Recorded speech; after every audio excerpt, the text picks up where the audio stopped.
La pessoa estou bem contente com depois de uma trajetória de mais de uma década, que o governo anterior buscou um pacto estratégico para nossa refinaria, depois que a refinaria que será mais de 5 anos acaba, por fim, nós também firmamos um contrato com um investidor grande e respeitado do país Qatar para operar a refinaria durante 30 anos. Eu quero saber aqui também ponto que a minha opinião é interessante passar. Durante o período aqui, de Carlos receber depois de um período de transição cortico, um montante de $5 milhões para o uso de instalação em petróleo na Emstad em Belém, e a acordar também para manter mais tanto possível todo o cupo de trabalho existente que o veterano não mencionar. Aqui está papel de pago de trabalhador na razão de $16 milhões por ano.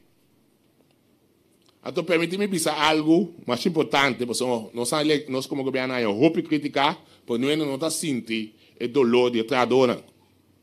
Se nós não logramos ser um acordo, agora aqui com o Oryx por 30 anos, na 20, para mim, janeiro 2026, já não tem mais perspectiva mais.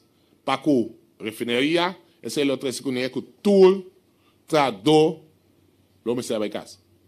Esse é o meta que nós não logramos puxar uma negociação para a nossa firma. Talvez sei, mas se eu esforço junto com outro ministro, para nós poder lograr a de firma. Porque nós meta tá, se olha a moneda bisetora, não é nem mais que perde trabalho. Desse é o qual nós estamos lutando como governo. Oryx Group não é um negócio fantástico por parte de um conglomerado comercial com inversão quantiosa em diferentes setores, em diferentes partes do mundo. O plano de Oryx para a instalação petroleira na Kosovo não está encerrar um nível de poluição de maneira para ter caso com a produção de refinaria Isla, mas o Oryx está concentrado particularmente no mercado lucrativo de mescla de seta de combustível, que está sendo qualificado como blending de produtos petroleiro, que está refinar cava para chegar a, por exemplo, gasolina, seta de motor, diesel, de diferentes grados e especificações de diferentes usos. De acordo ao armazenamento de produtos na mescla, também é necessário, principalmente em instalações na Belém e parcialmente também na Emstad.